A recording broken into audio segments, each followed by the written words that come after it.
আসসালামু আলাইকুম, কি অবস্থা সবার? আশা করি সকলে ভালো আছেন। সো টাইটেল এবং থাম্বনেল দেখে তো বুঝেই ফেলছেন যে আজকে কি বিষয়ে ভিডিওতে যাচ্ছে। হ্যাঁ, খুলনা বিশ্ববিদ্যালয়ে যে অলরেডি যে সার্কুলারটা প্রকাশিত হয়েছে, অর্থাৎ 17-18 তারিখ তারা পরীক্ষা নেবে। সো আমরা চিন্তা করলাম সি ইউনিটের যে রিটেনটা আছে, এটা বাংলা ইংরেজি এটা রিটেনের উপর কিছু ক্লাস দিতে। সো আজকে ধারাবাহিকভাবে তার প্রথম ক্লাস। সো আপনারা যদি সি ইউনিটের রিলেটেড রিটেনের যে ওভারঅল আছে প্রস্তুতি চান, আপনারা কিন্তু আমাদের মাধ্যমে প্রস্তুতি নিতে পারেন।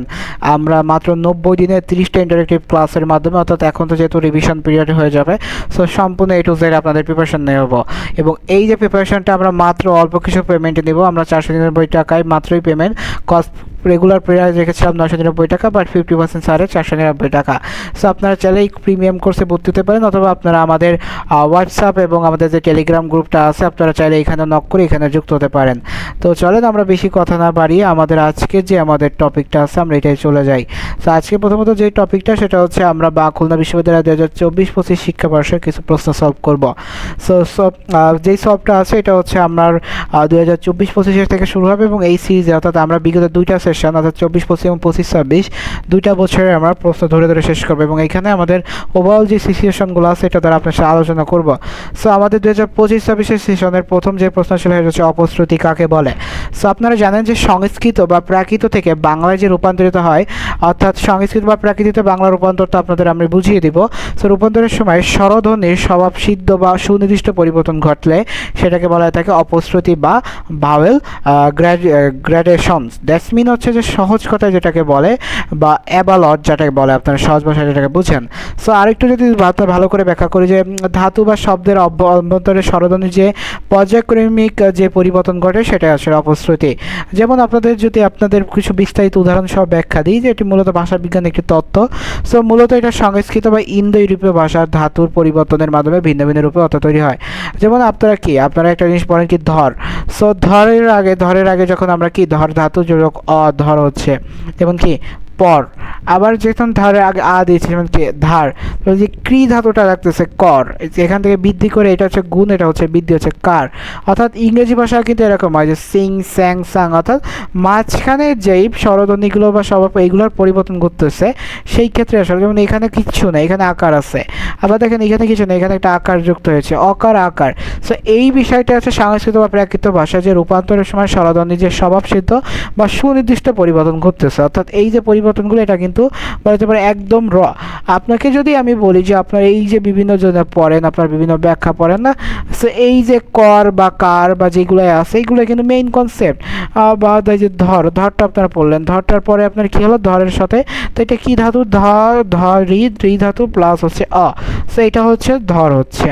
বাট এটার সাথে যখন আপনারা যদি পড়ি পর আছে বা বিভিন্ন কর টর যা যা আছে, কিন্তু এটার সাথে যখন এটাকে আমরা কি করতেছি, আমরা মূল ধাতুর সাথে এটাকে গুণ অ্যাড করে, মানে গুণের সাথে পরবর্তীতে যখন বৃদ্ধি হচ্ছে তখন কর থেকে কার হচ্ছে, এই কনসেপ্টটা কিন্তু এটাই। সো আপনাদের মেইনলি হচ্ছে যেটা সেটা হচ্ছে খুলনা বিশ্ববিদ্যালয়ের যে রিটেন পরীক্ষাগুলো হয়ে থাকে সেই পুরো মার্কগুলো থেকে হয়তো বা 2 থাকে। সো আপনারা এটার সাথে একটা উদাহরণ দিয়ে দিবেন, যেমন এখানে আপনারা যেমন দিতে পারেন যে যেমন এখান থেকে এই যে ধর, এই উদাহরণটা আপনারা দিয়ে দিতে পারেন যে ক্রিয়ার ধাতু, যেটা ধাতু ধর রিদ প্লাস সমান সমান ধর, এটা আপনারা দিয়ে দিতে পারেন, আপনারা এই ব্যাখ্যাটা দিয়ে দিতে পারেন। সো এইরকমই যে আপনাদের আসবে সেমন না, কিন্তু আপনাদের যদি আসে আপনারা কিন্তু এইভাবেই করবেন। আমরা আপনাদের সাথে একটু অ্যানালাইসিস করতেছি যে বিগত বছরের প্রশ্নগুলো আসলে কেমন হয়। এবার হচ্ছে এটা হচ্ছে সংক্ষিপ্ত প্রশ্ন, সেটা হচ্ছে পাশাপাশি আমরা যদি দেখি 2 নম্বর যেটা আছে এটা হচ্ছে কোকোনদ এবং করুণ দুইটা শব্দ আসলে দুটি সমার্থক শব্দ লেখ। সো কোকোনট শব্দ অর্থের কিছু সমার্থক শব্দ আছে রক্তপদ্ম, লাল পদ্ম, রক্তকমল বা তামরস। আর করুণ এটা হচ্ছে ঝুড়ি, পাতিল, মৌচাক, পাত্র, পেটক, কৌটা। অর্থাৎ মূলত দেখি কোকোনট অর্থ হচ্ছে বিশেষভাবে বোঝানো হচ্ছে লাল পদ্ম। সো লাল পদ্ম দেখেন প্রত্যেকটা কিন্তু লাল পদ্মের সাথে কানেক্টেড আছে। সো লাল পদ্ম বা রক্তপদ্মকে বোঝায়। সো পদ্মের যে অন্যান্য নাম যেমন ইন্দোবর বা নীল পদ্ম, পুন্তরিক বা শ্বেত পদ্ম, ঠিক তেমনই লাল পদ্মকে বলা হয়ে থাকে হচ্ছে কোকোনট। সো সমার্থক শব্দ যেমন রক্তপদ্ম বা নলিন, অরবিন্দ, কোমল, সপ্তদল, উৎপল যাই থাকুক না কেন এইগুলা কিন্তু এটার সমার্থক শব্দ। আর করণরূপ যেটা আছে সেটা হচ্ছে সংস্কৃত ভাষায় হচ্ছে করণরূপ বলতে বোঝানো হচ্ছে বাঁশ বা বেতের ঝুড়ি, কৌটা বা মৌচাক। সো সমার্থক শব্দ হচ্ছে ঝুড়ি, পেটরা, পেটক, বাস্কেট, মৌচাক বা আধার। সো এই হচ্ছে আমাদের প্রশ্ন কোয়ালিটি। দেখেন খুব বেশি যে কঠিন তাও না, আবার খুব বেশি সহজ তাও না, ঠিক আছে। অনতি বৃহৎ নিরপরাধ হরিণ সংহারে নিবৃত্ত হন বাক্যটিতে কয়টি উপসর্গ আছে? সো অ অতি নির সং নিবি এগুলো তো আপনারা জানেন যে আপনারা উপসর্গ কিন্তু পড়েছেন যে সো আপনারা কিন্তু অ অতি অগজ যেগুলো পড়েছে অগজ অনা যা যা আছে। সো আমরা যদি দেখি বাক্যটিতে কয়টি আছে 6টি অথবা 7টি উপসর্গ রয়েছে, বাট প্রধান বা স্পষ্টভাবে হচ্ছে আমরা 6টি দেখতে পাচ্ছি। কি কি? প্রথম হচ্ছে অ, এরপর আছে কি অতি, এরপর আছে নির, পরে কি সং আছে না এই যে সং, এরপর আছে নি, আর এটা হচ্ছে কি বি আছে। সো এই যে নির বি এই যে বিটা এটাই হচ্ছে মেইন।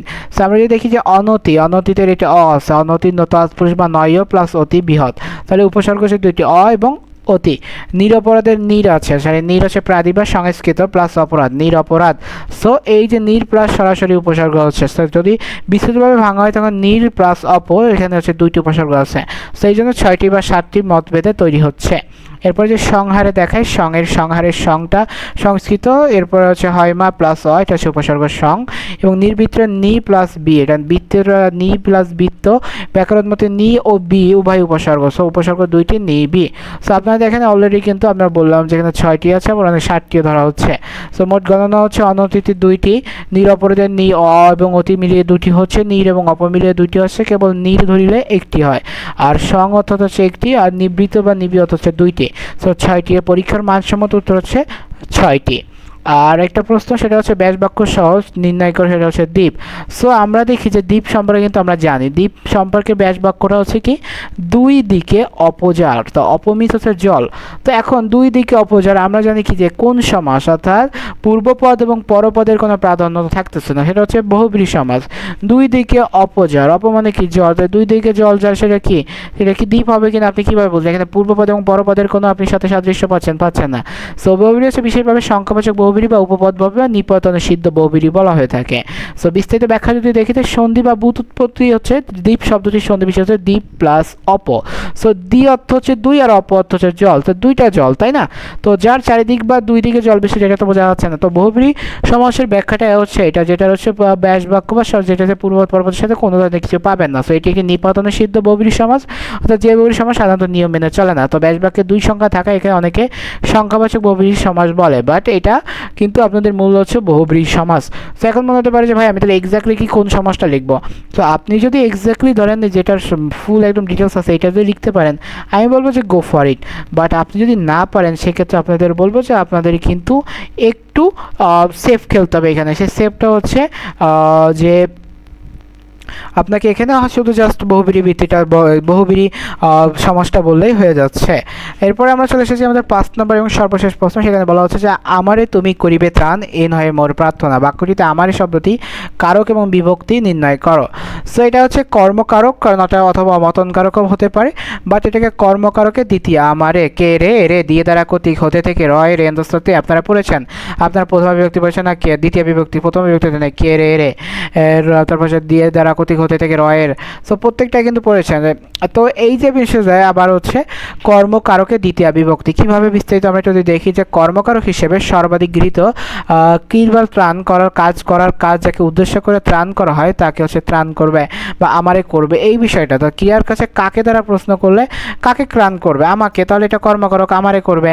সো এটা দ্বিতীয়ত জানি কে রে রে। সো আবার যদি দেখি অবদানকারক হিসেবে বিকল্প মত কি ত্রাণ করা বা রক্ষা করা বা বিপদ থেকে মুক্ত করা। সো যাহা হইতে বিপদ হইতে কী হতে রক্ষা করতেছে, তো অবদানকারকে আপনি এটা প্রশ্ন করতে পারতেছেন, কিন্তু এখানে মূল যে বিষয়টা সেটা হচ্ছে কি যে আপনাকে দেখতে হবে যে কনসেপ্টটা কী আছে, যে আমারে তুমি করিবে দান এই নয়, তার কাকে করবে, আমাকে করবে, এই আমার এটার কি হচ্ছে, সে আমার এটাই তো কর্মকারক হচ্ছে তাই না। আর বিষয়টা যেটা হচ্ছে যে আপনারা দেখেন এই যে কাকে করবে আমারে করবে, আর বিভক্তি হচ্ছে মূল সাথে এর বা রে আমারে।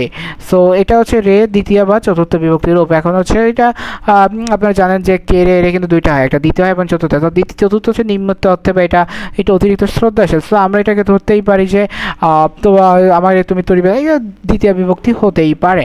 সো এটা নিয়ে অনেক কনফিউশন আছে এবং এটা নিয়ে আসলে এক্স্যাক্টলি কোনো অ্যান্সার আসে না, বাট আমরা যেটা করছি যে আমাদের এই ওভারঅল বিষয়টা আপনাদের সাথে একটু তুলে ধরার চেষ্টা করছি। কোনো ত্রুটি হলে সেটা আপনারা ধরিয়ে দেবেন, কজ আমরাও দিন শেষে মানুষ, আমাদেরও কিন্তু ভুল হতেই পারে।